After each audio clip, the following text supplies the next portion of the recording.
Gracias. Si no se escucha, me dicen. Yo creo que todos tienen razón en esto. Y es que este tema de la responsabilidad de los administradores es de tal amplitud que cuando uno se lo pone a estudiar, en la mitad tendría ganas de no haber empezado. Y al final tiene ganas de seguir estudiando 10 años más, porque los matices que tiene. La responsabilidad del administrador no solo es un efecto entre la sociedad y el administrador. La responsabilidad del administrador es algo esencial para la vida de la sociedad, para las relaciones con los accionistas, para las relaciones de la sociedad con terceros, para las relaciones de la sociedad con el Estado, con los órganos de Contralor, etcétera. También con las acciones penales, pudiera haber, donde hasta hoy, por lo menos, el responsable es el administrador a título individual o las personas físicas. Y entonces, la circunstancia de que haya sido administrador y la sociedad haya cometido por su intermedio un acto ilícito penal, sobre todo en materias tan complicadas como es las materias aduaneras y las materias fiscales, no hablar hoy de las ambientales. Obviamente estamos ante un universo que prácticamente todos los días evoluciona. Ahora yo me pongo hoy a hacer algo que no debía haber hecho, porque en las circunstancias que está el país, y nosotros leemos los diarios por lo menos casi todos los días, hablar de responsabilidad de los administradores es como incitar a la gente a que venga con un martillo a pegarle a alguien o salir con una pancarta, etcétera, etcétera. Y yo vengo a leerles a ustedes una parte de opiniones que me llevan a un tema que se llama Hacia una responsabilidad con rostro humano, la responsabilidad de los administradores de sociedades. ¿Qué quiero decir con esto? Voy a leer alguna cosa introductoria y después volvemos sobre este tema. La cosa introductoria es lo que decíamos. Alperín, la responsabilidad civil y penal, nada menos que Alperín, un hombre para todos, un maestro orientador del derecho comercial moderno. La responsabilidad civil y penal de las administradores de sociedades anónimas, decía anónimas porque él escribió un libro de anónimas muy importante, es una pieza principal del régimen de este tipo de sociedad. Pieza principal. No es una consecuencia, es la pieza principal. Su importancia no deriva de su aplicación efectiva, ya que sin rigurosa liquidación, este es un tema que vamos a hablar, él era un hombre riguroso en su conducta y él era un hombre riguroso en su pensamiento. ¿No? Sí, tenía una concepción, yo diría, germana en ese sentido. Esa rigurosa legislación hará afinar el cuidado en el manejo de los negocios sociales y reflexionar ante la tentación de postergar los intereses sociales en beneficio de los propios. Es decir, toda una mezcla de, esto es importante, hay que mostrar el látigo porque así se porta mejor y no hace cosas que no debe. Este rigor es el que nos parece que ha entusiasmado hoy a la gente. Hoy todo el mundo quiere presos para todo el mundo, responsabilidades penales y comerciales.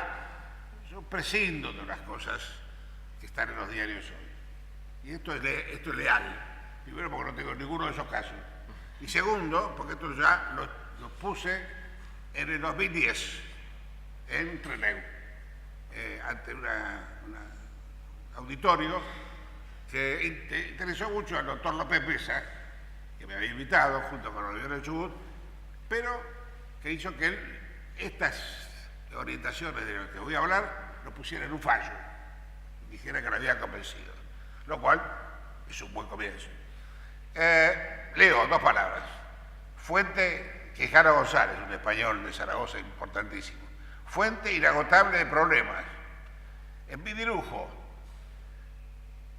el deber de la vigente administración es en la actualidad una encrucijada extraordinaria de relieve a la hora de configurar estatutos jurídicos de los administradores sociales.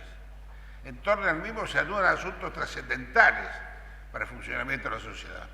Goldschmidt es uno de los problemas centrales del derecho a la sociedad anónima, de cuya solución dependerá en gran medida el sano funcionamiento de la sociedad y debe ser solucionada de manera equitativa para el interés de todos. Bueno, Pasar es otro español muy prestigioso.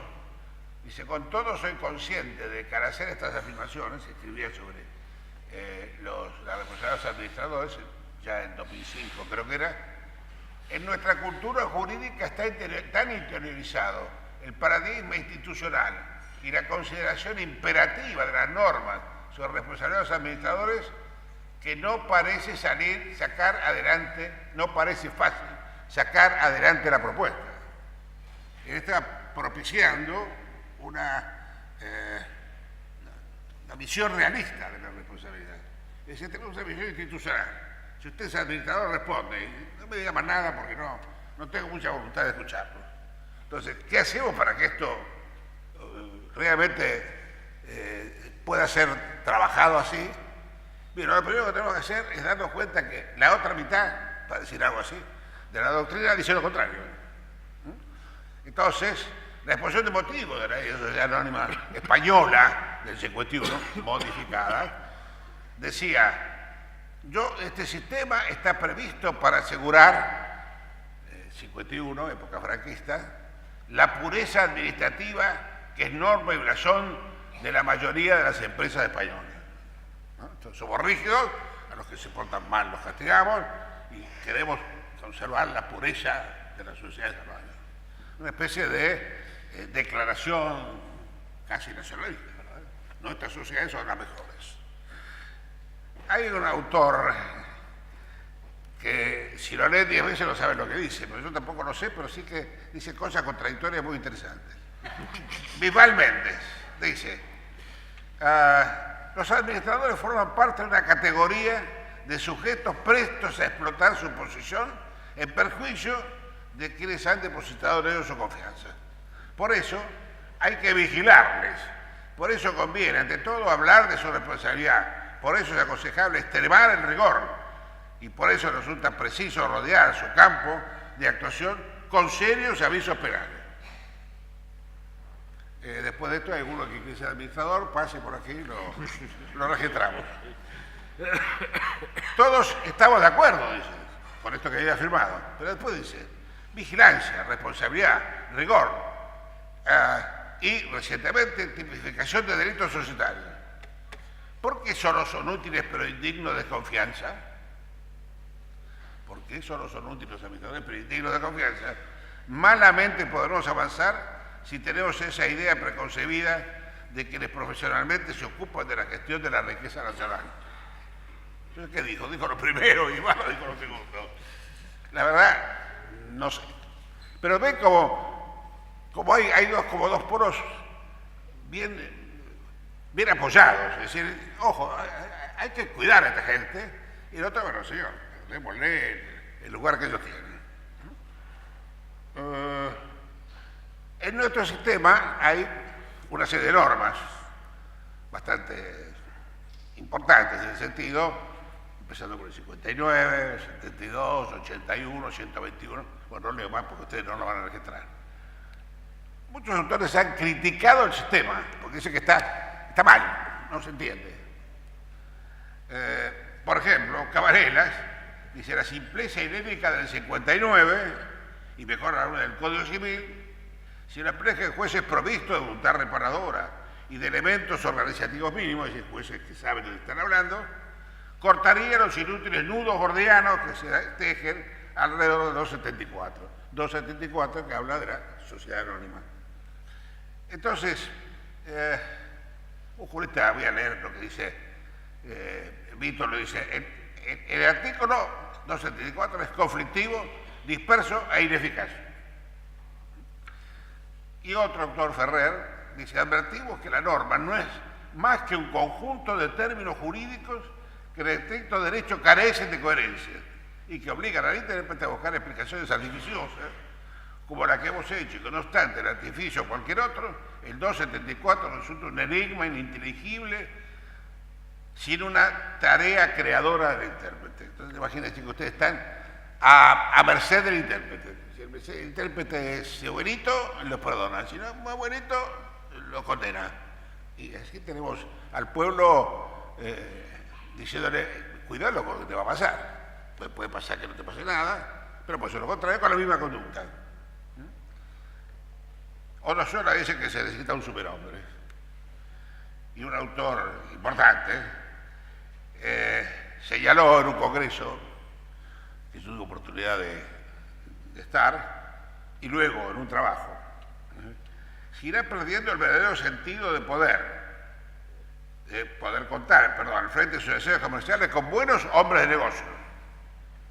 Pero estos hombres difícilmente desearían continuar enfrentando tanta incertidumbre y convertirse cada vez más en el receptáculo, a modo de chivos expiatorios, de la frustración con que el derecho y la economía observan lo difícil que es obtener respuestas concretas en materia de responsabilidad y reparación en caso de daños producidos o derivados de la actuación de sociedades comerciales. Como ven, tenemos de todo. Tenemos gente que dice, bueno, calmemos un poco la cosa, y otra que dice, no, hay que hablar con sumo rigor. Incluso Morelli, creo que decía por ahí, que se terminó la época de los salteadores de camino. Ahora tenemos una norma sobre la responsabilidad de los directores. Entonces, los directores eran salteadores de camino, que se quedaban con los bienes de otros, etc. Odriozola decía, bueno, frente a esto necesitamos superhombres. Bien. Vistas estas dos cosas, decimos muy pocas, muy rápido, porque si no, el sacrificio horario del doctor hubiera sido no usado en buen tiempo. Primero, la responsabilidad de los directores. ¿En qué se basa? En el derecho clásico argentino, italiano, se basaba en el mandato. Y eso fue destruido, digamos, a mediados del siglo pasado, cuando se empezó a hablar del órgano y de la responsabilidad orgánica y no del mandato, porque evidentemente las diferencias son notables. Pero lo importante es que en general se suele decir, con algunas diferencias y con algunos matices, que habiendo diferencias entre la obligación de medios y de resultados, en principio y genéricamente, la responsabilidad del administrador es de medios. Él tiene que cumplir hasta donde quepa con su capacidad y demás, con el objetivo por el cual ha sido encomendado el carácter de director. ¿Quiere decir que tiene que obtener ganancias? ¿Quiere decir que tiene que obtener siempre el resultado pedido? No, que tiene que hacer lo mejor para. Y lo vamos a jugar si hizo o no lo mejor para. En doctrina argentina, es muy largo ponerlo aquí, está muy debatido esto de la organización de medios y resultados, y el código ha incidido sobre esto, pero lo cierto es que en realidad, en principio, es una obligación de medios y no de resultados, salvo en aquellos en los cuales, puntos específicos en los cuales la ley le fija los resultados. Y si usted tiene que hacer un balance. Entonces, si tengo que hacer un balance, si no lo cumplí, entonces no tuve el resultado. Pero son pocos y generalmente formales. Los demás, dice usted, obre como un buen hombre de negocios. E incluso Pasares lo decía, no confundamos malos resultados con falta de diligencia. Muy sencillo. Malos resultados puede haber con diligencia, puede haber buenos resultados con delito, por ejemplo, la evasión. Si el administrador evade impuestos o realiza operaciones de contrabando, la sociedad, si es que traspasa a ellos alguna de esos beneficios, tendrá un buen resultado, una muy mala administración. Y puede haber una muy buena administración sin resultados notables o eficientes. también es cierto que tenemos que ver cuando decimos que este administrador ha cumplido su obligación de medios. Y entonces valorizar qué elementos de juicio tengo que tener en cuenta para decir, usted que no cumplió esta obligación de medios es responsable. Y aparecen una serie de puntos o temas para valorar. Ahora, no lo tengo en este resumen, pero lo tengo en mi cabeza. Estamos hablando, nosotros tenemos en Argentina una especie de doble estándar. Ahora estamos con los emprendedores. Todo el mundo, la ley del emprendedor, hay que sacar normas administrativas, la están estudiando, hay una secretaría de emprendedores. ¿Y qué es lo último que se estuvo diciendo y pidiendo por algunas entidades económicas? A los emprendedores nuevos que inician su actividad y no tienen éxito, hay que disculparlos de todas las responsabilidades. ¿No? Bueno, sí, de todas las responsabilidades que debe haber cumplido, por ejemplo, pagar impuestos. Darles un trato en la quiebra muy beneficioso y rápido. Ah, bien. Y al otro señor que no es un emprendedor reciente, sino que hace 10 años que está dentro de su firma, y en el año 10 ha cometido un error. Ah, no, esto, los asaltantes del camino, hasta no tienen que venir. Una dualidad de trato. Y la igualdad en el fondo. Porque yo estoy de acuerdo que se haga una nota distinta para los desiguales, pero que sea una nota exculpatoria para unos y condenatoria para otros, parecen extremos que se tienen poco que ver. ¿Y por qué? Porque la gente en el fondo, a ese comerciante, ya emprendedor individual, pequeño, está suponiendo que es un tipo de buena fe. Suponiendo. Con un presupuesto de juicio. A este no lo voy a tocar. Un tipo que ha empezado con su familia, con los saqueadores, con los apoyantes, normalmente, digamos, que de buena fe. Entonces, ¿por qué lo voy a condenar? Entonces nadie va a salir a hacer emprendimiento. Claro, la misma razón que ocurre con un administrador, es un administrador antiguo, que hace mucho que está emprendiendo, o por lo menos que no es un emprendedor reciente, y que hace lo mejor, pero que no le sale. ¿Qué diferencia hay? Bueno, aquí ustedes dijimos, no garantiza el resultado económico, no garantiza el pasivo. En algunas leyes hay una extensión de responsabilidad del pasivo, y se quería poner aquí también.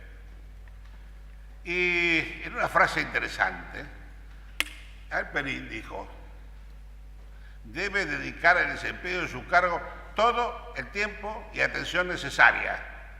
Si no puede hacerlo por su salud u otras ocupaciones, debe renunciar, porque ha de procurar y cuidar que su desempeño en el directorio sea eficaz.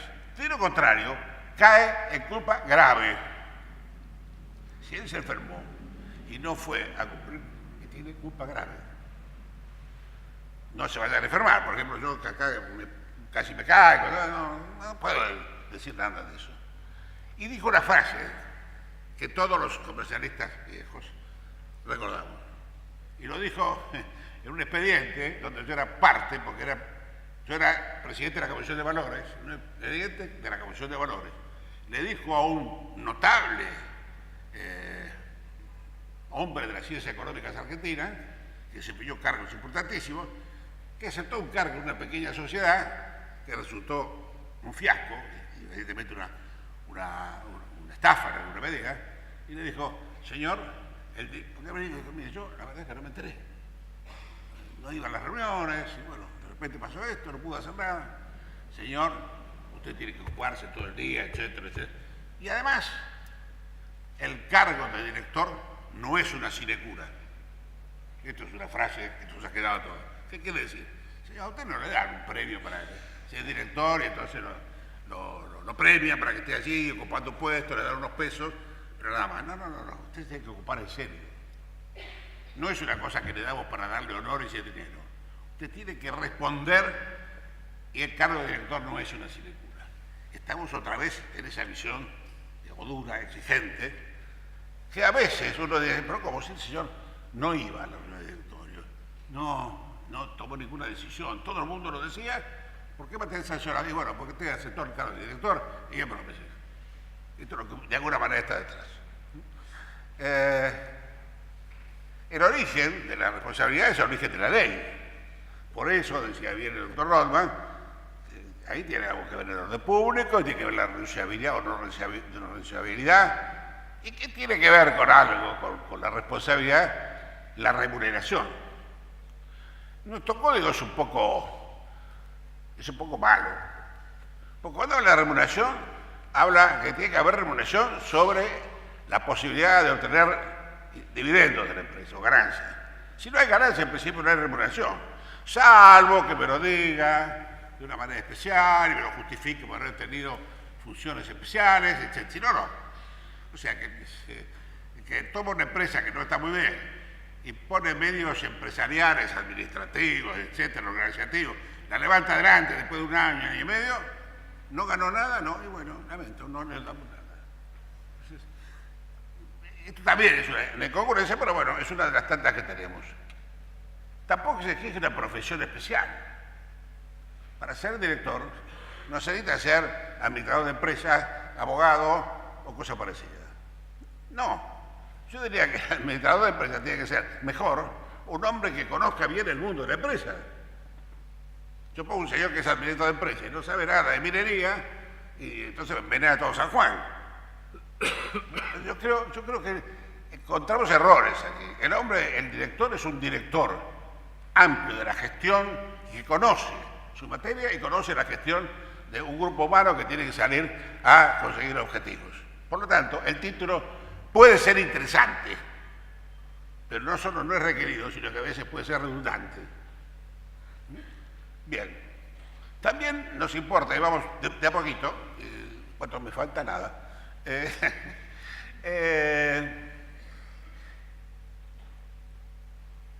entre nosotros se acuerdan que habíamos hablado, y por eso venimos poco a poco ocupando lugar en esto, que no hay un cartabón único. Hay que mirar muchas cosas antes de ver dónde saco la responsabilidad del director. Una de las cosas es la dimensión empresaria. En esto había un autor español-francés, de Solá Cañizares, que tiene la teoría dimensional de la empresa. ¿Qué quiere decir? No es lo mismo administrar un tallercito donde estoy yo con dos señores que me ayudan a una gran empresa.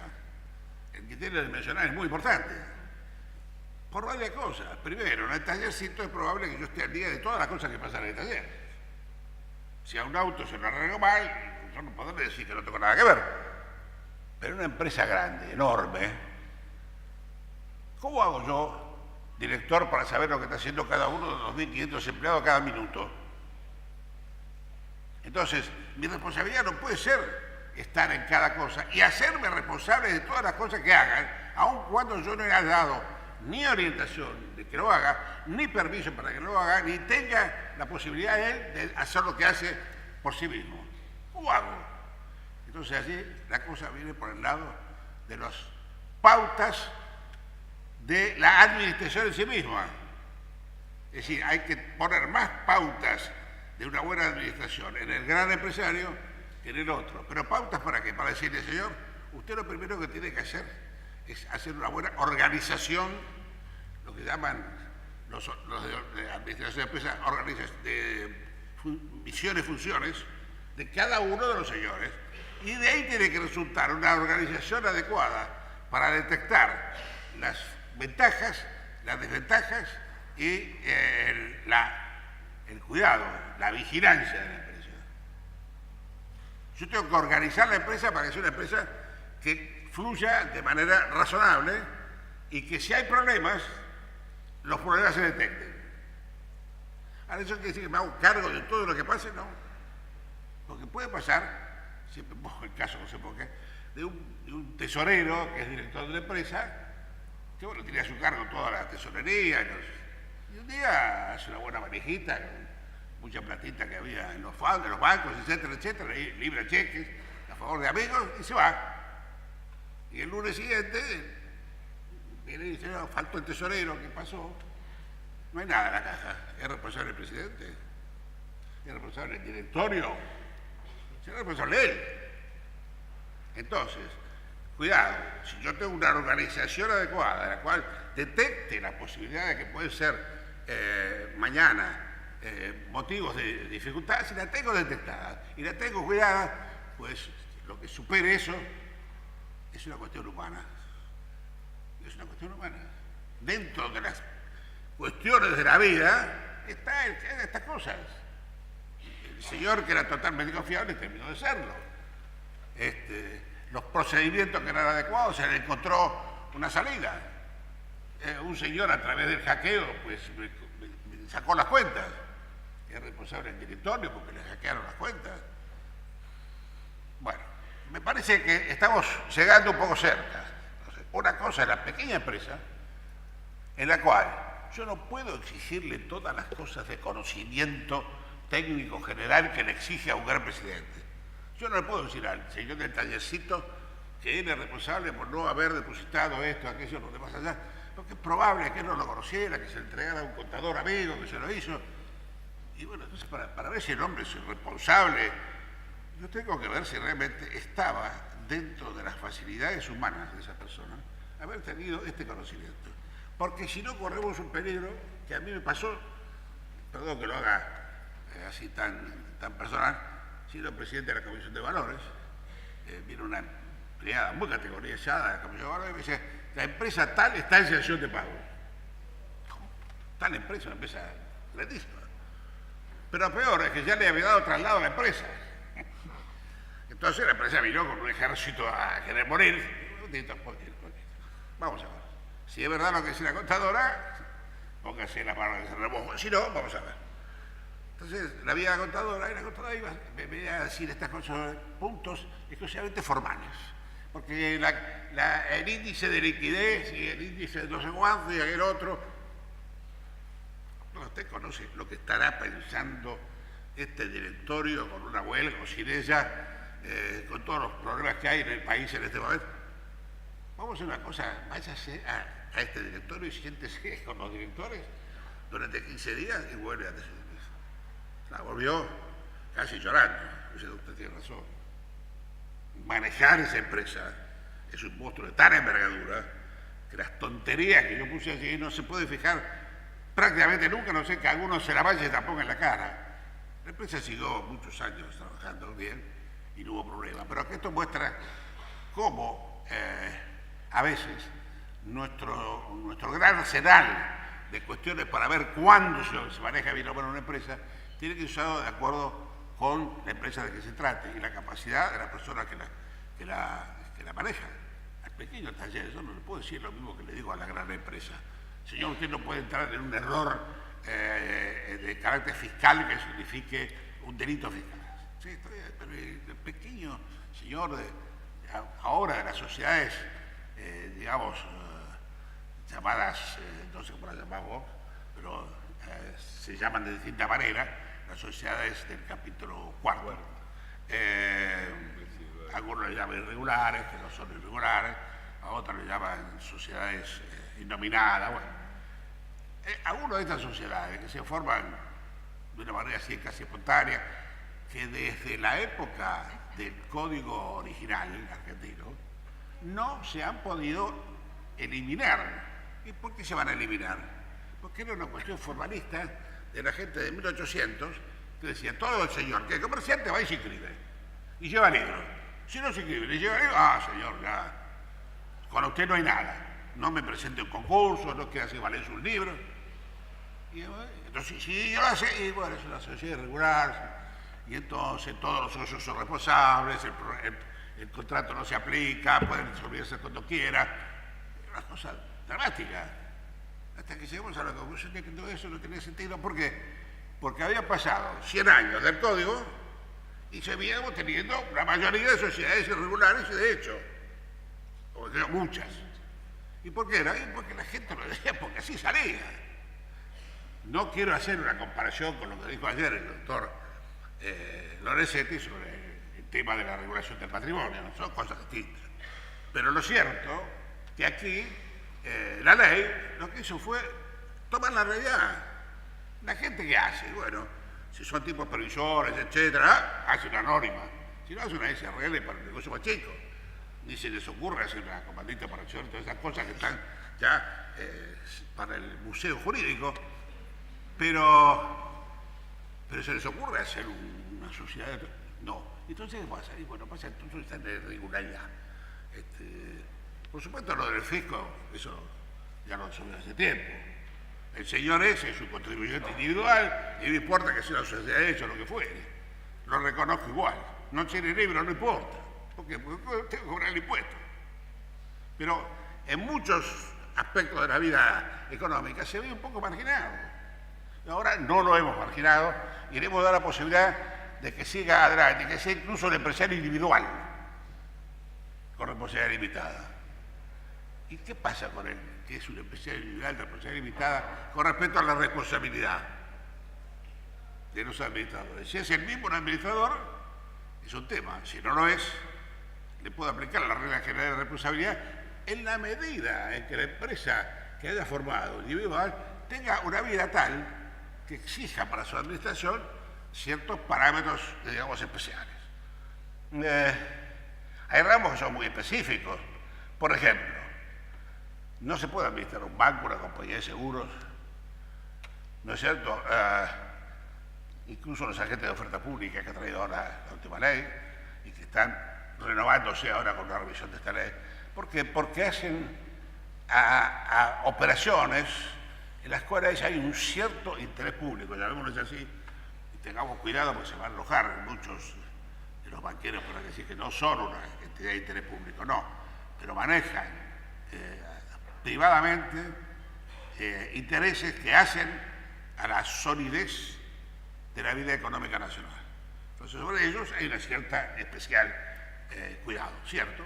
Pero no quiere decir que el señor del tallercito tenga que tener la misma capacidad que el director del banco. Así que tenemos modalidades para esto, modalidades que son, dijo recién, el volumen de la empresa, la gran empresa con sus también capacidades en cuanto a la organización, que es fundamental, y no la responsabilidad casuística del acto, en lo cual todo el tiempo, cuando se falla sobre esto, se va a la casuística del acto. Entonces se dice, yo he escuchado a un magistrado penal económico muy criterioso y muy escuchado, que dice, el presidente del directorio, estamos hablando de la época en que no había responsabilidad empresaria, ¿no? De la empresa. El presidente del directorio es responsable de todo lo que pasa en la sociedad. Y yo lo cito como imputado, porque él tiene una responsabilidad que es por el cargo. ¿Qué me está diciendo? Señor, usted tiene una responsabilidad objetiva. El señor responde penalmente. Penalmente. Y hay dos casos en la justicia argentina, que no los voy a repetir porque son muy largos, de delitos cambiarios y delitos aduaneros, donde los jueces dijeron, fulano de tal demostró que no estaba en el país y que no tomó conocimiento de los actos ni los propició. Pero él, como era director, y no había pedido licencia, era responsable igual. Y es una responsabilidad más que objetiva, es una responsabilidad de ausencia. Me fui, resolvieron, y entonces yo soy responsable. En un caso, la Cámara de Apelaciones revocó y en otro confirmó. Es decir, tenemos ahí un problema complicado. Bueno, paso un poquito, si ustedes me permiten.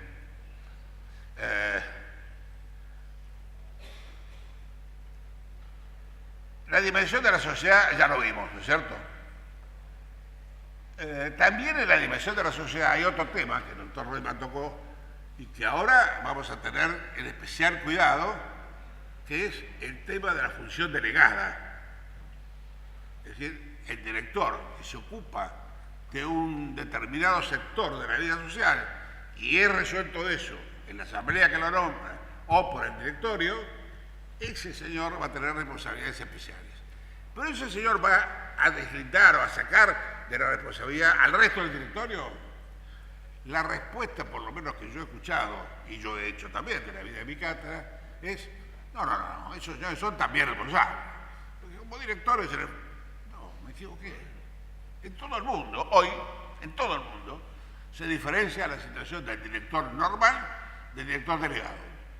Cuando al director delegado le ocurren ciertas cosas que no podían ser, digamos, realizadas sin su capacidad y sin su voluntad, el resto del directorio tendrá una responsabilidad común siempre que hubiera aceptado, que hubiera propiciado esa decisión en una forma especial. Si no, el director delegado tiene su responsabilidad por los actos que hacen a su delegación. Esto es muy importante, está en todas las leyes modernas. Incluso algunas tan reflexivas con esto como puede ser la ley francesa, la ley italiana, la ley española reciente. Es decir, tenemos un caso en el cual ha habido una atribución de responsabilidad y que, a mi juicio, dentro de la ley, tiene su acogida y permite una exención de responsabilidad. Algunos dicen, miren, hay que contemplar muchos intereses, como dijimos antes. Hay un autor francés dice, la sociedad es un barco en movimiento. Entonces, no cualquier postura dentro de él es igual en cada momento. Hay que ver cuál es, hacia dónde va. Nuestros autores hablan de un mundo cambiante. Le ponen el ejemplo del corralito. Era el corralito. ¿Se acuerdan lo que fue el corralito todos? Allá los jóvenes no. Bueno, en el año 2001 había un endeudamiento en dólares espectacular en el país y un endeudamiento interno también muy deformado, porque había mucha deuda en dólares que no era deuda en dólares, era mentira. Estaban los llamados argendólares, una especie de creación interna de dólares. ¿Qué pasaba? Yo iba con pesos al banco y el banco me decía, bueno, depositó tantos dólares. Y me daba un certificado de dólares. Pero nunca estuvieron esos dólares. El banco no tenía obligación de canjearme dólares para que yo depositara dólares. Simplemente con los pesos me daban un certificado de dólares. ¿Qué pasó? Los dólares en el mercado financiero, debido a esos terceros, eran mucho más que lo que había. Entonces la crisis tuvo, entre otras muchas cosas, una salida por ahí. Ahora bien, en un momento determinado, el Estado empezó a ofrecer alternativas. Bueno, entonces, si tales, ustedes pueden suscribir bonos tales, bonos cuales. Ahora, si yo tomo una alternativa, digo, bueno, muy bien, voy a tomar los bonos tales. Y después me equivoqué, los bonos tales no se evaluaron bien, salieron mal, pero los bonos cuales salían mejor. El asesor y el administrador que tomó esa decisión, ¿se equivocaron? Muy difícil decir que no se equivocaron. Porque ni siquiera los que emitieron los bonos sabían qué iba a pasar. Ni siquiera. Cuento esta experiencia, me la perdonan, y después ya voy a terminar con todo lo que me queda en el medio, que es de lo más interesante, no se lo pierdan. Como dicen los de televisión, ¿verdad? En un arreglo de estas crisis que hubo contractuales en el año 2001, bueno, un señor, una empresa importante, tenía una deuda del Estado con ella y el Estado no la pensaba pagar. Entonces apareció en un momento ciertos bonos y le dijeron a esta empresa, y los bonos se cotizaban a 30, 40 centavos. Y el empresario dijo, bueno, denme los bonos. Todo se volvió loco este tipo. No, pues yo soy inversor a largo plazo. Y dentro de 10 años estos bonos van a valer. Tenía razón. Valieron. Y él hizo un excelente negocio en sentido comillas, es decir, diciéndole a aquel entonces, al gobernador de la provincia de Buenos Aires, denme los bonos. El gobernador no podía creer.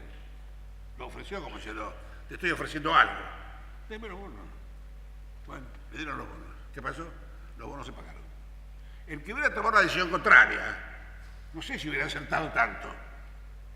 Entonces, en ese momento, con esas condiciones, con esa urgencia, esta decisión es una decisión que hay que ver si es una decisión razonable para esas condiciones. Si yo voy 4 años después, digo, a ver, los bonos, sí, claro, yo sabía todo. Este es otro problema de la responsabilidad del directorio.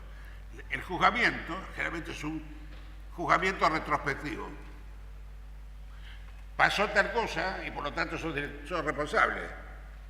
Sí, el diario del lunes es fácil.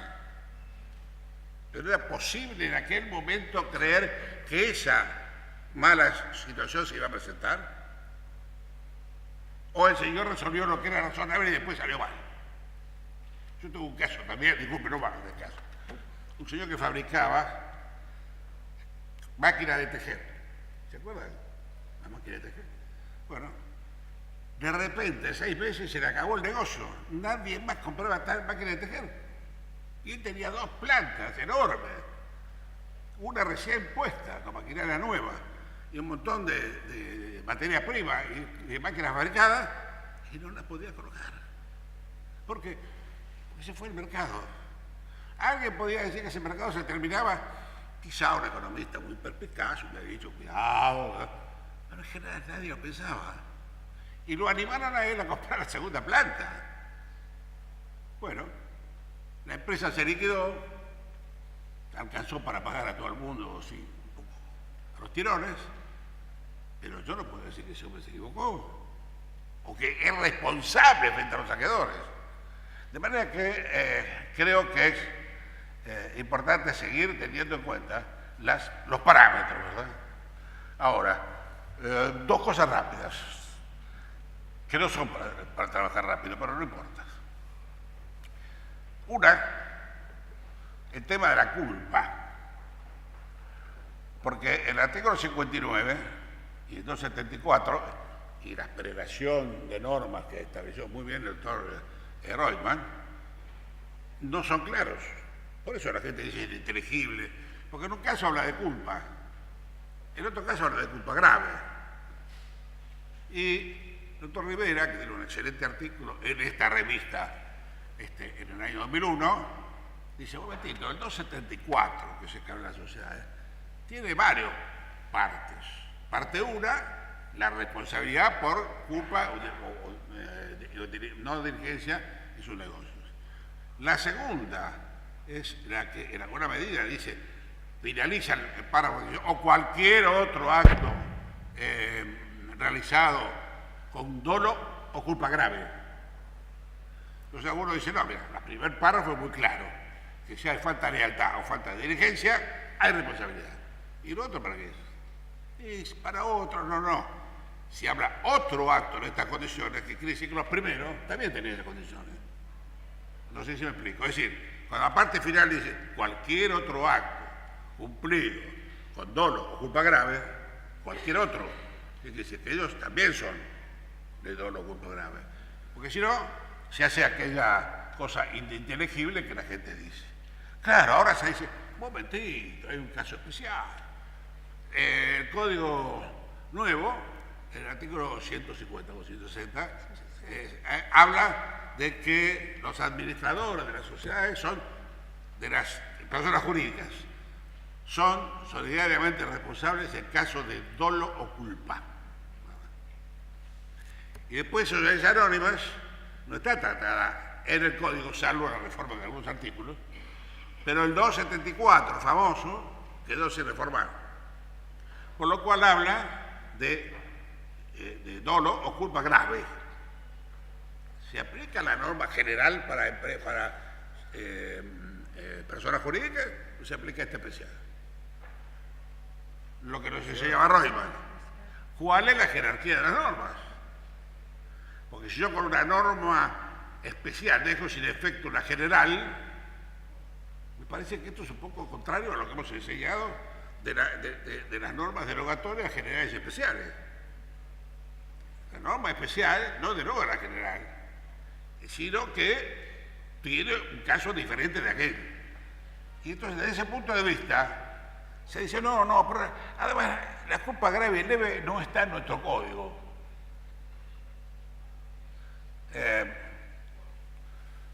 Tengo muchas ganas de hablar de esto, pero esto no es verdad. Está bien que Vélez en la nota del 512 decía, no voy a diferenciar la culpa grave o leve o levísima porque esta tiene miles de dificultades. Está bien, no lo hizo, pero sí lo hizo, porque hay normas del mismo código que decían eso. Pero además en la legislación, que no, como decía un profesor mío de secundario, la historia no se divide como la pizza en porciones. Y el derecho no se divide como la pizza en porciones. El derecho es uno. Entonces, si en el derecho existen otras normas que hablen de la culpa leve y la culpa grave, quiere decir que en el derecho argentino está la culpa leve y la culpa grave. ¿Quieren que le diga cuáles? Algunas.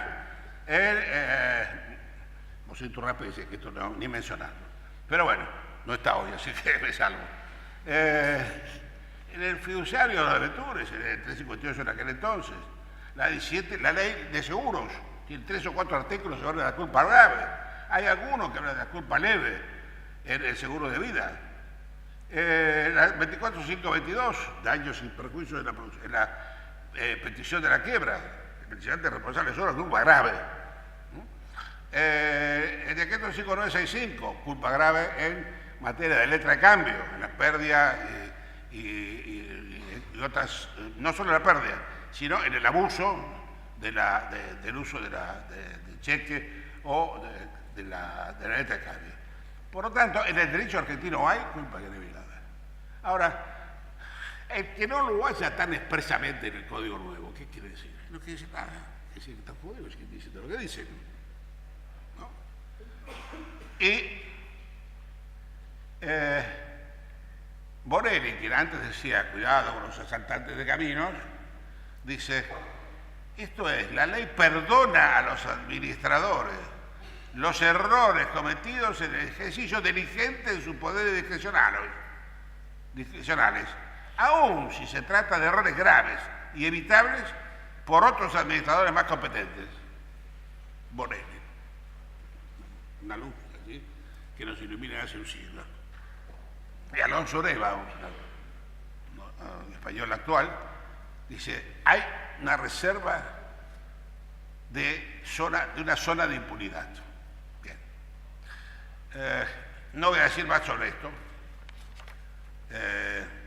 Diría que hoy hay una gran dirección del derecho moderno en la responsabilidad del director por deber de diligencia y responsabilidad del director por el deber de lealtad.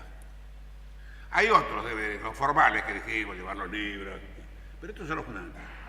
Y en ellos hay una gran diferencia.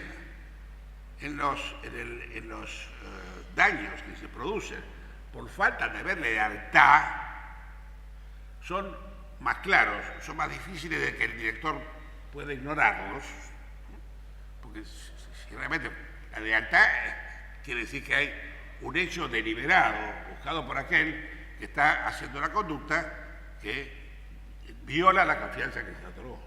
Yo no puedo decir que no me daba cuenta de esto. Los deberes de diligencia son aquellos que permiten cierta gradación en razón de las cuestiones que hemos visto. ¿Qué cuestiones que hemos visto?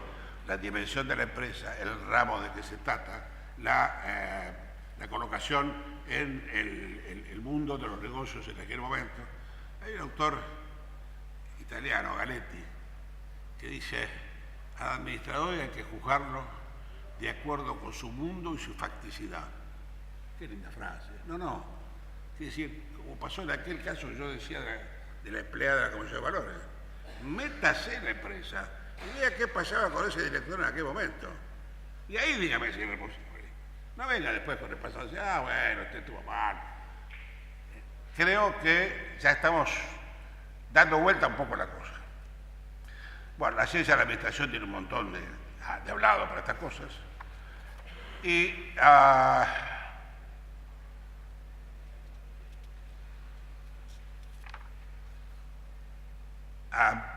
dos o tres reflexiones finales. Primero, la rigidez del criterio para la actuación del director y la dinámica empresarial. Pasar eso otra vez. En cambio, el problema se plantea con toda crudeza en el terreno de la responsabilidad por negligencia, donde el rigor de la normativa aplicable es susceptible de introducir graves perturbaciones en la marcha de la empresa. ¿Y cuáles son los problemas que da en la marcha de la empresa? Señores, si la ley es tan rígida, no voy a encontrar administradores que quieran ubicarse con la responsabilidad que están tomando. Y segundo, si encuentro alguno, ese alguno no va a ser un innovador a favor de la empresa. Va a ser un conservador que va a ir por los caminos ya conocidos y no va a hacer nada porque la empresa tome nueva rienda, innovando en el mercado. ¿Qué va a pasar? La empresa se va a morir. Porque se va a retrasar. No va a tener innovación, no va a tener desarrollo. ¿Y qué mejor?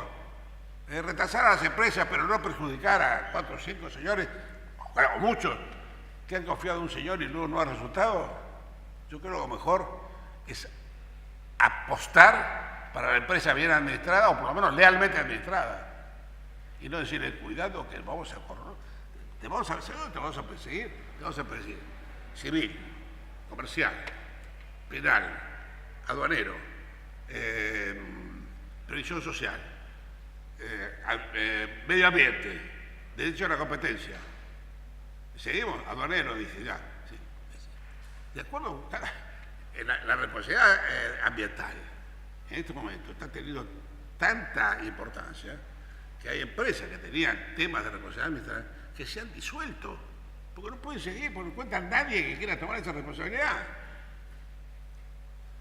Hubo casos de empresas que, produciendo desechos tóxicos, los ponían en receptáculos que se pensaba en su momento que eran adecuados, por ejemplo, revestidos de cierto material, etc. 50 años después pasó que eso se filtraron. Responsabilidad objetiva. Y bueno, nadie quería esa empresa. Nadie. Era una cosa como un bien mostrenco. De manera que, por favor, tengamos en cuenta que no estamos solo decidiendo para el cumplimiento de una regla estricta por razones de moral, las leyes se cumplen, sino que estamos decidiendo la suerte de empresas que son activos de la comunidad, no solo de los señores que son sus directores, de la comunidad, porque primero se ubican en el torrente económico de la gente del país, segundo porque prestan trabajo a sus dependientes, y además porque en su región a veces las empresas son fundamentales para el mantenimiento de cierto estándar de la región. Ayer hablamos con algunos de los que aquí existían, por ejemplo, de las empresas mineras de los Apalaches en Estados Unidos, sobre todo de carbón. Desaparecieron. Hay libros modernos, novelas, que hablan de esto. ¿Por qué desaparecieron? Y bueno, porque no había más trabajo, porque se consumió la posibilidad de usarlo de una manera efectiva en el desarrollo de la economía, etc. De manera que me parece muy importante que tengamos en cuenta que la rigidez no es la solución. El conservadurismo versus la cultura de la innovación y el riesgo no resiste. La rigidez contraria a la causa misma de la sociedad tampoco. Y también hay que diferenciar entre el riesgo de empresa y el riesgo personal. Una cosa es el riesgo del administrador y otra cosa es el riesgo de empresa. No es lo mismo, no pueden correr el mismo riesgo. Entonces, si logramos ver todo esto, tenemos algo que los abogados tenemos que hacer, siempre lo hacemos. El derecho no es algo aplicable con una computadora. Yo pongo el caso, fulano, mengano, toco 2 teclas y me dice, mire acá, tiene los artículos respectivos. Si yo tengo que cargar muy bien, esa computadora tiene que hacer 1000 páginas, porque por las 1000 páginas de cada una de las cosas que le están pasando al administrador. Eso no se resuelve con una computadora y nada por el estilo. Es decir, es la vida, la realidad efectual, la que debe decirle, señor, ese se lo resolvió mal, pero mal con culpa.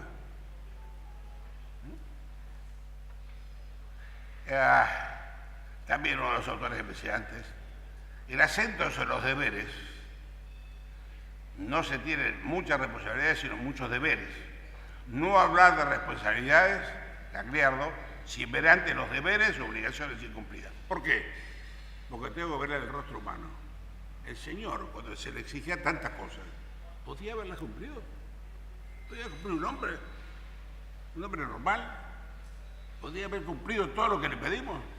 Que se fije si están bien depositados todos los impuestos, si están bien depositados todas las cargas sociales, si está, bueno, además si saco esto que son obligaciones legales, cómo va la cuestión de la administración real de la empresa, cómo va la venta, cómo va la provisión de materia prima, cómo va la producción, cómo van las relaciones laborales con los trabajadores, cómo va la relación con el medio ambiente. Tengo que ver todo para ver realmente cuál es la responsabilidad. Y yo tengo que decir, si un ser humano hubiera estado allí, otro ser humano, teórico, que estaba allí, ese señor podría haber sido imputado de tanta cosa o no. La mayor parte de las veces, no digo que no todas. Evidentemente no da para que un ser humano tenga todo esto sobre su carga. Entonces tenemos responsabilidades inhumanas. Y yo hace muchos años escribí un pequeño trabajito que se llamó Humanismo y Derecho a los Negocios. Y llegué a una conclusión que decía, si algo no está de acuerdo con los derechos humanos, tampoco me puede justificar ningún negocio. Traslado esto y digo, si algo es contrario a los derechos de la persona humana que está desempeñando un cargo, no puede ser una obligación sobre él aquello que no puede hacer. Me parece que esto es un... Bien, los ingleses, los americanos, tuvieron una gran inspiración en esto y crearon hace ya más de un siglo, más de 2 siglos, una regla, no llegaron a 2 siglos, pareciera la opinión de 1829, muy discutido esto, ¿no? La Business Judgment Rule, es decir, la ley de juzgamiento de la regla de negocios.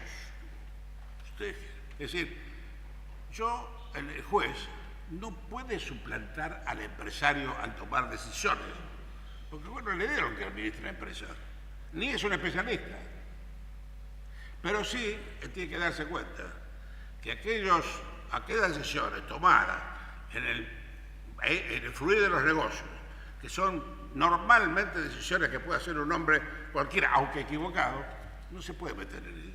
Son como cuestiones no judiciables. Así como no hay cuestiones no judiciables del Poder Ejecutivo en la Constitución Nacional, hay cuestiones no judiciables para los jueces en la decisión de la empresa. Si la empresa A decidió establecer una gran red de comunicación informática, el juez puede decir, no, eso no se trata, porque no hay experiencia. Bueno, los que salieron primero de ahí, hoy son los reyes del negocio. Son los hombres más importantes del mundo. ¿Y qué hicieron? Una cosa que nadie sabía cómo se hacía. Los jueces van a decir si estaba bien lo que hacía. Entonces, el primer tema del rostro humano es esta regla, juzgar con esta regla. Primero, tiene que ser hecho de buena fe. Segundo, no puede ser hecho en falta a su deber de lealtad. No puede tener interés en el negocio. Y tercero, tiene que haberse informado. Esto para la gran empresa, claro. Tiene que haberse informado. La información es uno de los elementos fundamentales del desarrollo empresario de hoy. El empresario que decide tiene que decidir informado. Pero a su vez, él no puede hacer el informe y a su vez aprobarlo. Tiene que nombrar personas razonables que hagan el informe y creer que el informe de personas razonables es razonable. Porque si no, si él se hace cargo de la responsabilidad de la persona que le informa, ¿para qué la nombró? Claro, para esto tenemos que ser muy cuidadosos con un espíritu, yo diría, como el de los americanos. Es decir, un poco saliendo de esa compulsión sanguínea de los latinos, que yo, señores, voy a hacer algo con él, no sé qué voy a hacer, pero no, sino comprenderlo y ver incluso el fracaso, aún en quiebra. Ustedes saben no es visto igual en estos países que nosotros. El otro día hablé con un empresario que está en una situación muy mala. Yo nunca me voy a presentar en concurso. Basta. ¿Por qué no se va a presentar en concurso? Porque es una mala nota, mi familia, el estigma. Hubo presidentes americanos, incluso el actual, que han ido a la quiebra. Y nadie en la campaña dijo que usted se fue a la quiebra. ¿Por qué? Bueno, porque yo he visto de otra manera. Entonces, hay un cambio de mentalidad que es necesario. Fíjense, el exceso racional de los deberes. ¿Sí? Cuando yo digo, no, todo esto tiene que ser así, todo esto tiene que ser así, con una gran dureza, ¿qué pasa? Eleva el grado de incertidumbre jurídica. ¿Por qué? Y porque el director no sabrá muy bien qué tiene que hacer. Y lo que hace con terceros tampoco sabrán los terceros si realmente ese acto fue realizado con todos los recaudos. Porque mañana se lo puede impugnar al administrador. Y entonces el administrador, ¿qué va a hacer? Produce el alejamiento de los más capaces. Los más capaces no quieren tomar responsabilidades inhumanas. Sí, toman las humanas. Pero el ordenamiento legal tendría que decírselo. Proponer una exageración formal en los grados de cumplimiento. Como ya va a pasar eso otra vez. Son murallas de papel. Usted tiene que cumplir esto. Pero nada más que porque cumplió. Le llamaba también el over compliance. Hoy está de moda el compliance, ¿no? Todas las empresas tienen que tener directores de compliance. Bueno, pero un over compliance quiere decir que ese director se transforma en el cuello de botella de la empresa. Nada sale porque este no se la prueba. ¿Qué estamos? No es posible. Fíjese, Borelli, a priori, en suma, en los hechos, antes de conocerse el final, muchas iniciativas inusuales podrían valuarse como fruto de la impericia, excesivamente riesgosas, erróneas e inoportunas. O bien, al contrario, risultano coraggiose, lungimiranti e frutto di geniali intuizioni. La misma, claro, depende cómo la vea. La vi después, señor Pirgay, usted es un genio. La veo en el garage de la casa de él, no me acuerdo dónde era. Pirgay, este chiste es un loco, ¿qué no te hace? Entonces, señores, seamos, por favor, humanos en el estudio de la responsabilidad. Hay que estimular la innovación. No puedo estimular la innovación si le digo cualquier cosa que hagas, te la voy a jugar y te voy a cortar los brazos. No, tampoco tengo que incentivar la judicialización de la gestión. Los jueces pueden llegar a decir, este es un acto de gestión empresaria y yo no lo voy a ver, hasta luego. Se sacan muchas cosas de encima, así tiene que decir, bueno, vamos a ver, vamos a hacer el juicio. Cuando tiene un señor minoritario, que no es extraño encontrarlo, cada acto de gestión lo va a poner en duda. Y cada acto de gestión va a ir a la justicia. ¿Y cómo se sigue administrando esa empresa? Si el empresario está todos los días llamando al abogado. Che, me llegaron dos cartas de documentos, y una citación del juez, un escribano. El hombre ya no está para manejar la empresa. Manejar la empresa es lo que queremos de él. Bien. Y atenta contra la economicidad general porque se exige para el mismo acto no solo prevenciones irracionales, sino seguros. Yo en un momento más seguro, y entonces aparecen los seguros de indemnidad, que evidentemente, ese es mi teléfono, que lo corté, pero no tuvo ganas. Perdón. Si lo pateo, no. Bien. Entonces, no tengo más escrito, así que se salvaron. El desequilibrio entre los deberes y las capacidades y medios para el cumplimiento es fundamental para estudiarlos. La discrecionalidad versus la revisión. Hay lugares donde debo dejar que la discrecionalidad funcione para el progreso de la empresa y del carácter económico del país. El carácter dimensional y su relación con la delegación funcional y definitiva y la diligencia procedimental versus la diligencia sustancial. cuidado con exagerar con la diligencia procedimental. Es cierto que la ley, el principio de control americano nos dice, bueno, sí, pero tiene que haber sido debidamente informado y de acuerdo con los cauces normales de esta decisión. Está bien, está bien. Pero ojo, si yo le digo, bueno, el cauce normal es 5 informes de las decisiones respectivas, un informe externo de auditor externo, bueno, pero el cauce normal es, no se puede administrar la empresa todos los días así. Entonces, veamos otra vez, esto es no una conclusión, es un incitar a pensar de esta manera. Porque si pensamos como todos nuestros clásicos, vamos con el rigor. Son responsables, habla, el artículo actual del código habla de dolo culpa, no grave, bueno, entonces culpa toda. Vamos. ¿Pensar alguna vez lo que estaban haciendo? Yo no creo. No creo. Y no porque yo defienda al empresario. Defiendo al empresario idóneo, ideal, porque es necesario para el progreso de la empresa y de la economía. Pero estoy de acuerdo, por supuesto, de acuerdo con número uno, que el empresario doloso que comete delitos, ¿no?, tiene que ir preso, no me cabe duda. Incluso más, siguiendo alguna orientación en Europa en este momento desarrollándose, aún la empresa que ha sido producto de blanqueo de capitales, toda una generación ilegítima de capitales, a los empresarios hay que apartarlos, pero la empresa no se tiene que morir solo por eso.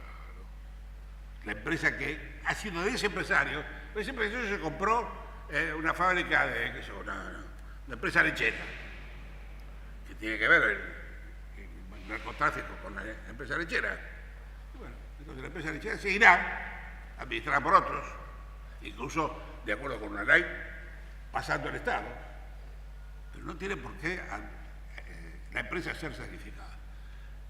Esto es una idea nada más, de no tener preconceptos contra el administrador.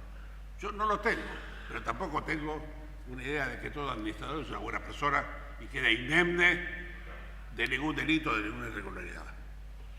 Creo que esto está claro y para mí sería muy lindo que los pocos que quedaron y fieles tuvieran esto como una idea a pensar.